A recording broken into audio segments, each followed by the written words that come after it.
विष्णु ओम विष्णु ओम विष्णु ओम एकदन्तं महाकायं हेरम्बं प्रणवमहं सर्वविघ्नविनाशाय श्रीगणाधिपतये नमः। नमः गुरु ब्रह्मा गुरु विष्णु गुरुदेव महेश्वर साक्षात् गुरु परम ब्रह्म तस्मै श्री गुरवे नमः। नमो मेघांगिं विगतांबरं शवस्तिवरूढं त्रिनेत्रं परं कर्णालम्बितपनजुगमभयदां मुण्डस्त्रजं मालिनीं वामात् ऊर्ध्वकराम्बुजे नरस्थिरखड्गं च सप्ततरी स्थानार्भिर्विमुक्तकेशं निश्चयं वन्दे सदा कालिकां। ॐ क्रीं कालिके वै नमः।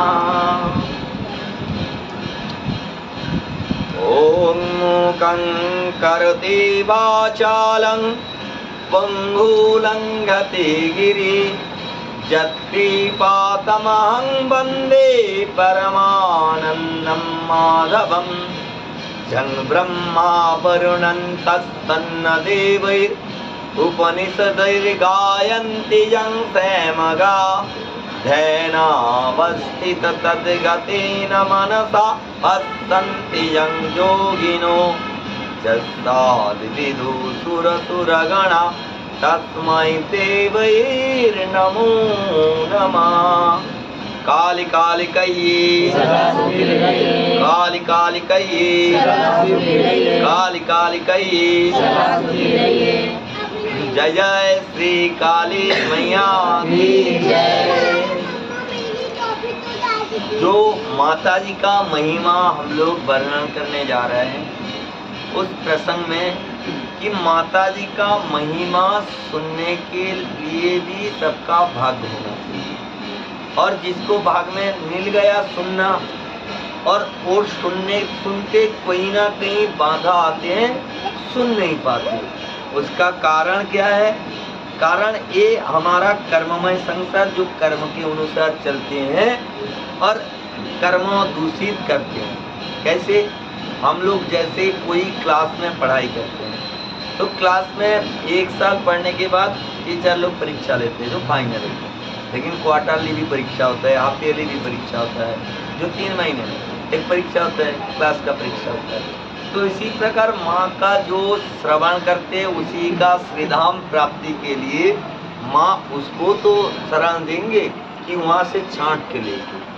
जैसे जितने बच्चे क्लास 1 में पढ़ते उतने बच्चे क्लास 5 तक नहीं जा पाते, जितने 5 तक जाते उतने बच्चे 10 तक नहीं जाते, जितने 10 तक पढ़ते उतने बच्चे 12 तक नहीं जा पाते, जितने इंटर पास कर लेते उतने बच्चे बीए बीएससी बीकॉम तक नहीं जा पाते, और जिन लोग बीएससी बीकॉम पास कर लेते उन लोग एमएससी एमकॉम एमए तक नहीं जा पाते, उसमें भी कोई पीएचडी कर नहीं पाते सब।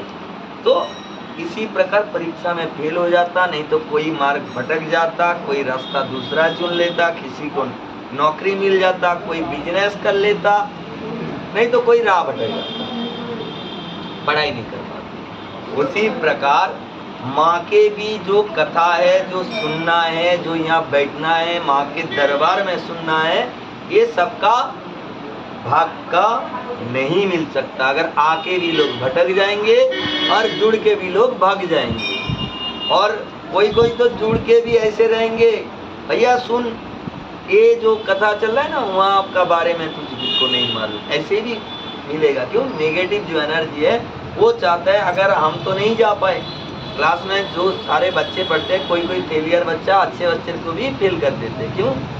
वो तो पास नहीं करते, वो तो पढ़ाई नहीं करते, बाकी बच्चे को भी बोलते हैं क्या, अरे तू जा रहा है पढ़ाई करने, अरे हम तो देख मस्त है, हमारा दुकान लगा है, हमारा ठेले में रोज का 500 रुपया आ जाता है भाई, मस्त में है। कोई कोई बोलता भाई हमारा तो बढ़िया शादी हो गया भैया, हमारा तो बहुत अच्छा सा लुगाई है, हम उनके साथ घूमते हैं। तू पढ़ाई कर रहा है, कब तेरा नौकरी लगेगा, क्या भरोसा, सरकार का क्या भरोसा, कभी सरकारी नौकरी मिल जाए, ये तो नसीब के बाद होते हैं। लेकिन होते हैं जो अच्छा पढ़ाई करते हैं, उनके लिए तो लगना जरूरी है। लेकिन जो राह भटकेंगे उसको लिए तो मिलेगा नहीं, और वो दूसरे को भी भटका देते हैं। उसको खुद का तो ज्ञान नहीं है, दूसरे का भी ज्ञान दूषित करते हैं। तो उसी प्रकार माँ का भी जो बात सुनते हैं, उसी का राह में भी बहुत लोग को विडम्बना होता है। इसीलिए कोई सिगरेट पीने वाला, कोई शराब पीने वाला, कोई दूषित पदार्थ खाने वाला, उसको सिखाने के लिए कोई कोर्स का जरूरी नहीं होता, कोई स्कूल नहीं होता, कोई क्लास नहीं होता, तब भी लोग सीख लेते हैं बुरा काम, बुरा काज, बुरा सब कुछ। लेकिन अच्छाई के लिए लोग नहीं सीखते। ये बहुत सुंदर एक हमारा बंगाली में कहावत है कि दूध जो बेचते हैं ना, जो दूध बेचते हैं, आप लोग हिंदी में दूध वाले बोलते हैं, तो वो दूध वाले घर घर जाते हैं बेचने, तब भी लोग खरीदते नहीं है। और शराब एक जगह पे बैठ के बेचते हैं, तब भी लोग लाइन दे के खरीदते हैं। हाँ, क्यों? वो शराब है, उसका नाम ही शराब है। श्राप, श्राप से श्राप। वो लोग लाइन दे के खरीदते हैं, अगर कैसे ही मिल जाए छुपा के ले आते हैं। भैया जंगल में अंधेरे में खड़े होके पी लेते हैं, नाली में बैठ के पी लेते हैं, और पीने के बाद उसका हालत ऐसे होता है कि कहाँ गिर पड़ते, कहाँ क्या होता है, उसका परिवार कैसे है, उसको कुछ नहीं होश रहता, बेहोश हो जाते हैं, तब भी उसको पीते हैं। और सबको मालूम है दूध पीने में अपना शरीर सुस्त रहेगा, परिवार सुस्त रहेगा, अपना सब कुछ सुस्त रहेगा, तब भी लोग पीते नहीं। अरे दूध तो बच्चे लोग पीते हैं। तो उसी प्रकार जो मार्ग भटक जाने वाले हैं, उसको मार्ग भटकाने के लिए कोई जरूरत नहीं, थोड़ा सा चिंगारी होता है। जैसे एक पेड़ को गिराने के लिए सालों नहीं लगते, लेकिन पौधा को पेड़ बनाने में सालों लग जाते हैं। उसी प्रकार किसी को मार्ग भटकने के लिए, आपका खुद का कर्म को दूषित करने के लिए किसी दूसरे का जरूरत नहीं पड़ता। खुद का मन में भ्रम पैदा होगा, खुद भाग जाओगे, और उसके भी कारण दर्शाया जाएगा कि हमको वही व्यक्ति के कारण नहीं जाना है, इस व्यक्ति के कारण नहीं जाना है, ये कारण नहीं जाना है, इस समय के लिए नहीं जाना है, इस समय के लिए नहीं जाना है, और उस काम के लिए नहीं जाना है। मेरा ऐसे काम फंसा भैया, नहीं जा पाए, मेरा ऐसे काम फंसा नहीं जा पाए। क्यों? वो भी तुम्हारा परीक्षा लेते थे, तुम किसको ज्यादा प्रेम करते हो। और जब तुमने ज्यादा उनसे जुड़ जाओगे, ज्यादा प्रेम करोगे, ज्यादा उनसे लगाव लगाओगे, तो वो जो अनमोल रत्न आपको देंगे, वो आपको कभी खोना नहीं पड़ेगा, वो एकदम अजय अमर हो जाता है। जैसे एक बच्चे को कभी भूख लगता है तो माँ के पास जाने के लिए कोशिश करता है, तो रोता है। तो छोटे बच्चे जब रोने लगते हैं, माँ क्या करते हैं, उसको कुछ खेलना दे दिया, तो खिलौना में मस्त खेलने लग गया, उसका भूख भूल गए। जब थोड़ा टाइम खेलने के बाद वो खेलना से मन भर जाता, फिर रोने लगते हैं, फिर माँ ने उसको कुछ दूसरा खेलना, तो दूसरे में व्यस्त हो जाते हैं। फिर ऐसे जब सारे खेलना छोड़ देते हैं, फिर रोने लगते हैं, तो माँ ने उसको पालने में लेटा देते हैं, फिर थोड़ा झूला झूला देते हैं, माँ दूसरे काम में व्यस्त, बच्चे भी झूलने में मस्त। फिर जब बच्चे झूलना के भी भूल गए, जब रोने लग गए, तब माँ ने सारे काम छोड़ के फिर आके बच्चे को उठा के अपना मातृ सुधा देते हैं। उसी प्रकार भगवान भी हम लोग का परीक्षा लेते हैं। जैसे थोड़ा जुट जाते हैं तो आपको कुछ ना कुछ दे देते हैं, उसी में जो सिद्धि प्राप्ति करते हैं जो साधु महात्मा लोग, उसी सिद्धि में कोई विभोर हो जाते हैं। किसी के पास सिद्धि रहते हुए भी वो दिखाते नहीं है कि मेरे पास सिद्धि है, और ऐसे प्रकार सिद्धि को नहीं दिखाना चाहिए। भाई वो तो माँ का कृपा है, तुमको दिया है, और भी कोशिश करो कि और भी मिले। लेकिन जो सिद्धि में भटक जाते हैं, जो सिद्धि में भटके वो भटकाते रहते हैं।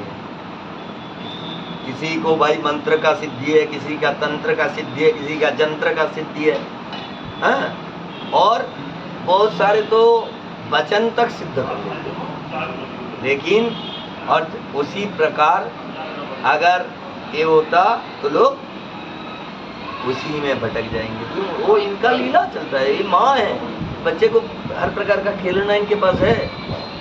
कहीं किसी के पास झुनझुनी दे देते हैं माँ, किसी को ड्रम दे देते हैं बजाने, किसी को गाड़ी दे देते हैं, भाई खेल।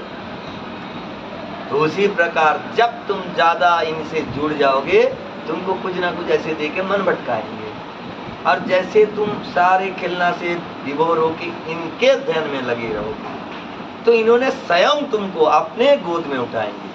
जो मातृ अमृत तुमको देगा, वो आनंद आपको वाक्यों व शब्दों में वर्णन नहीं हो सकता। जिस प्रकार हम लोग जब छोटे थे, पिताजी जब हम लोग को एक साइकिल दिए थे, तो हम लोग को कितना आनंद आया था। जब थोड़ा बड़ा हुआ, जब सबका शादी होते हैं, कितना आनंद आता है। फिर जब बच्चे होते हैं, कितना आनंद आता है। तो उसी प्रकार एक एक प्रकार का आनंद आता है ना। तो उसी प्रकार माँ ने सब प्रकार का तुम्हें आनंद दे के देखते हैं, तुम कैसे उनको याद रखते हो कि नहीं, और उसी आनंद में तुम भटक जाते हो। उसी घर में तो किसी के पास घर नहीं है, घर दे दिया, घर मिल गया तो बोला भाई बंगला नहीं है, बंगला दे दिया, बंगला दे दिया तो बोला कार नहीं है, कार दे दिया, कार नहीं मिल गया तो भैया BMW दे दो, ये मारुति सुजुकी नहीं चलेगा। उसको मिल गया तो उसमें खुश नहीं है, बोलते हमको एक पर्सनल एक अगर हो जाता थोड़ा सा कुछ जेट एयरक्राफ्ट तो बढ़िया रहता। तो उसी प्रकार वो एयरक्राफ्ट भी मिलने में भी खुशी नहीं है। तो क्यों? ये मोह माया का प्रभाव है। माँ इसी में सबको भटकाते हैं। इसीलिए जो माँ का कृपा आप लोग लाखों जन्म का पुण्य करने के बाद ये श्रवण करने के लिए मिला, ये अवसर को कभी ना छोड़िए, ना गवाइए, ना किसी के बातों पे आके, किसी के कर्म पे आके, किसी के व्यवहार पे आके ये छोड़ना नहीं चाहिए। और ऐसे छोड़ोगे तो खुद का ही भला नहीं होगा। भाई हम अगर प्यासा है, हमको पानी पीना पड़ता है, कोई दूसरे व्यक्ति पिएंगे तो उसी से हमको प्यास नहीं बुझता। तो कथा में जो होता है स्वयं को सुनना पड़ता है और उसमें हमारा कल्याण होता है। तो उसी प्रकार स्वयं सुनिए, स्वयं किसी के रास्ते पे ना भटकिए, किसी के बात पे ना भटकिए, और माँ का गुणगान करते रहिए। तो इसीलिए कभी भी मातृ कथा कहीं भी हो रहा है वो सुनिए। क्यों? ये जगत जननी स्वयं ब्रह्मा विष्णु त्रिदेव को उत्पन्न किया, जिन्होंने सारा नक्षत्र ग्रहों को उत्पन्न किया, और इन्होंने बहुत अच्छा एक उपदेश भी दिया कि अपने माता पिता को कोई रोज सुबह पंचांग प्रणाम करे, उसके बाद कोई भी काम करे, उसका काम कभी रुकेंगे नहीं। और इसका प्रमाण हमारा तिवारी जी का काम नहीं मिल रहा था, तिवारी जी माँ को प्रणाम किया, उसको आज काम मिल गया, नौकरी करके आए हैं। क्यों तिवारी जी? तो ये जो बात है ये हमको नहीं बताया, ये माँ ने बताया, और इतना अच्छा इनको काम ही कुछ नहीं था, आज इनको देखो काम माँ ने दिलाया। चाहे मेहनत कर रहे हैं माँ, और माँ के प्रति भक्ति रखेंगे तो और भी बढ़ेगा। इसी प्रकार माता पिता को सभी मिलकर प्रणाम करना, और आपने अपने माता पिता की जय, तो आपने अपने माता पिता को करना, और उसके बाद गुरु, उसके बाद मैया को। जो माता को प्रणाम करें, पिता को प्रणाम करे, उसका सारे ग्रह नक्षत्र दोष खंडित हो जाता है। अगर हमारा विजय भैया भी सोच रहा है, अगर ये भी रोज प्रणाम करेंगे तो इनका भी ग्रह दोष खंडित हो जाएगा। ये एक व्यक्ति के नहीं, पूरा जगत के लिए नियम समान है। जिसका माता पिता परलोक प्राप्ति हो गए, तो उन्होंने उनका तस्वीर को प्रणाम कर लिया, उनको शरण करके प्रणाम कर लिया, तब भी उनको कल्याण मिलेगा। लेकिन थोड़ा सा कल्याण मिलेगा कि माता पिता की कोई विदेश में है, तब भी वहाँ शरण करके, नहीं तो फोन में कि माता जी प्रणाम इतना भी बोल दे, तब भी उनको कल्याण मिलेगा। तो ये जो होता है, माता पिता का इतना बड़ा काम कर देते, कहीं कोई एस्ट्रोलॉजर, कोई बाबा संत के पास नहीं जाना है, घर में भगवान बैठे, तो उनको भी प्रणाम कर सकते। तो इसका ज्ञान कहाँ मिला? घर में जो भगवान है, ये माता जी का पुराण सुनने के बावजूद आपको मिला। तो ये माता जी का पुराण में इसका वर्णन हुआ। तो इतना सरल और इतना सहज, इतना दुर्लभ चीज यहाँ वर्णन है कि आपको सुनने में इसको प्राप्ति हो। तो इसका कथा अगर श्रवण करते रहेंगे तो कितना कल्याण मिलेगा। तो आज हम लोग यहाँ तक माता जी का वर्णन किया। अगले अध्याय काल पाठ करेंगे और इसी हिसाब से हम लोग काल थोड़ा जल्दी पाठ करेंगे। 8 बजे आप लोग सब चले आइएगा कृपया। और जिसको नहीं आना, कोई काम पड़ जाए तो माता जी जाने, बाकी सब मैया की इच्छा। सब हाथ जोड़ के बोलिए, बोलो नमः गुरु ब्रह्मा गुरु विष्णु गुरुदेवा महेश्वर साक्षात् गुरु परम ब्रह्म तस्मै श्री गुरवे नमः। नमः एकदन्तं महाकायं हेरम्बं प्रणममहं सर्वविघ्न विनाशाय श्रीगणाधिपतये नमः। नमः जयन्ती मंगलाकाली भद्रकाली कपालिनी दुर्गा क्षमा शिवा धात्री स्वाहा तथा नमस्तुते नमः काली महाकाली कालिके पापहारिणी सर्वार्थ मोक्षदी देवी कालिके ओई नमस्तुते नमः हर पापं हर शोकं हर दुःखं हर मरिं हरो कान्तिं हरो भ्रान्तिं हर प्रिय नमः कालिके नमः। काली काली कहिए काली काली कहिए काली काली कहिए जय जय श्री काली मैया की जय।